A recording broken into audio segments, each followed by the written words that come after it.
नमस्कार दोस्तों। एक बार फिर आप सभी का मैं स्वागत करता हूं अपने चैनल पर। दोस्तों, जैसा कि हम सभी जानते हैं, हमारा जो ये भूमंडल है या इससे बाहर भी जो हमारी आकाश गंगा है, ये सभी कुछ चमत्कार और रहस्यों से भरी हुई है। आज इसी संदर्भ में कुछ ऐसे चमत्कार की मैं आपसे बात करने वाला हूँ जो बिल्कुल रियल है, अभी हाल ही में घटित हुए हैं। और कमाल की चीज़ यह है, कई बार हम अपने वेद पुराण शास्त्रों की जो लिखित बातें हैं उन पर बहुत जल्दी से हम विश्वास नहीं करते, क्योंकि आस्था अलग है और किसी चीज़ का लॉजिक अलग है। हमारा जो ये समाज है, जिस तरीके से थोड़ा सा साइंस प्रोग्रेस कर रहा है, कई बार उन चीज़ों को हम नहीं मानते जो शास्त्रों में लिखी हुई हैं, हमारे वेदों में लिखी हुई हैं, पुराणों में लिखी हुई हैं।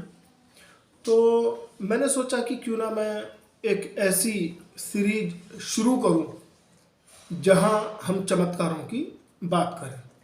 तो सबसे पहले दोस्तों, आज का जो भाग है इस कड़ी का, उसमें मैं जो बात करने वाला हूं, एक शख्स हुए हैं जिनका नाम है प्रहलाद जानी। मैं इनके बारे में बात करने वाला हूं और इनकी जिंदगी का जो चमत्कार है वो आपके सामने रखने वाला हूं।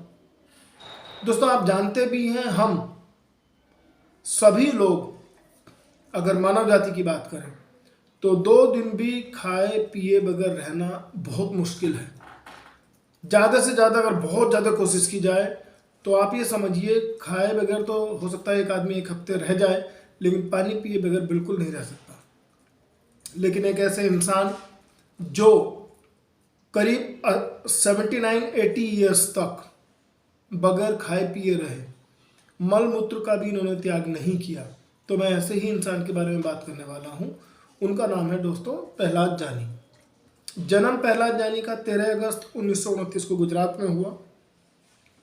11 साल की उम्र से ही इन्होंने अपना घर छोड़ दिया और माँ अम्बे जी की स्तुति करने लगे। कुछ साधुओं ने थोड़ा सा इनको इंस्पायर किया, बताया, तो ये अम्बे जी की भक्ति करने लगे और मेडिटेशन करने लगे। धीरे धीरे वहाँ के स्थानीय लोगों में इनकी प्रसिद्धि फैली। वहाँ के लोगों का कहना है, अहमदाबाद से 120 किलोमीटर दूर जहाँ इनका आश्रम था, किसी पहाड़ी पर, और वहीं एक गुफा में रहते थे और अम्बे जी का वहाँ मंदिर भी है। तो वहाँ के लोगों का कहना है कि ये कुछ ऐसी बीमारियाँ जो कि असाध्य रोग थे लोगों को, उनकी भी दवाएं करते थे, या ये कहिए भगवान के आशीर्वाद से वो ठीक हो जाया करते थे।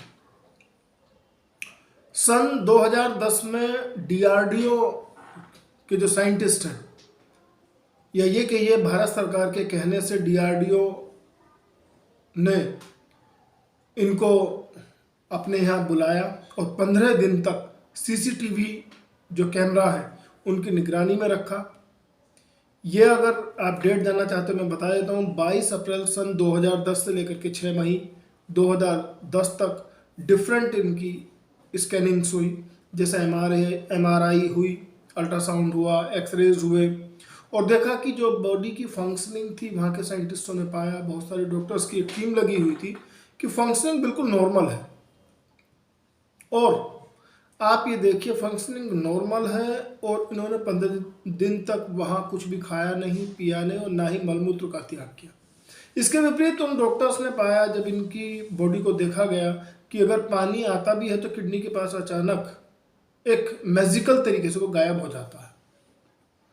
तो दोस्तों, इस पर डॉक्टर्स के अपने व्यू क्या हैं, भारत सरकार ने क्यों इस रिपोर्ट को जागृत नहीं किया, उसको बताया नहीं, ये तो एक अलग मुद्दा है, अलग विषय है।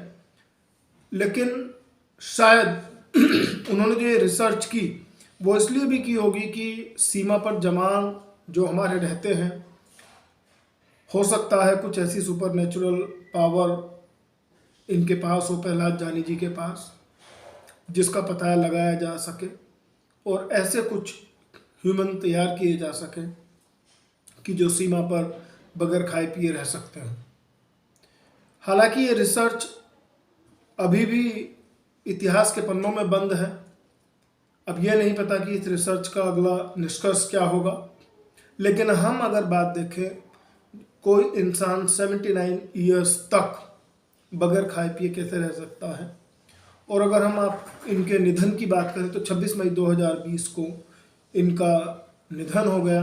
लोग प्रहलाद जानी जी को माता जी के नाम से जानते थे, क्योंकि 11 साल की आयु में जब इन्होंने संन्यास लिया तो उसके बाद अम्बे जी की स्तुति करने लगे, उनकी पूजा करने लगे, तो श्रृंगार भी ऐसे ही नारियों की भांति करते थे।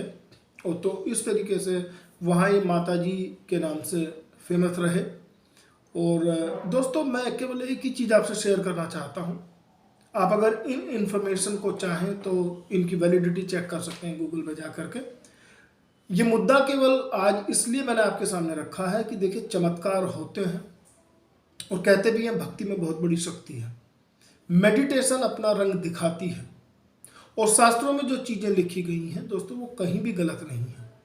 इसलिए मेरा एक ही निवेदन है, आप अपने बच्चों को जब संस्कार देते हैं तो जो हमारी वेद पुराण हैं या रामायण महाभारत की हम बात करते हैं, भगवद गीता की बात करते हैं, तो आप असर्ट करके एक दावे के साथ कहिए कि ये 100% वैलिड है, ये शास्त्र सही है और उनमें जो चीज़ें लिखी गई हैं वो डेफिनेटली हुई थी, ऐसी घटनाएं घटी थी।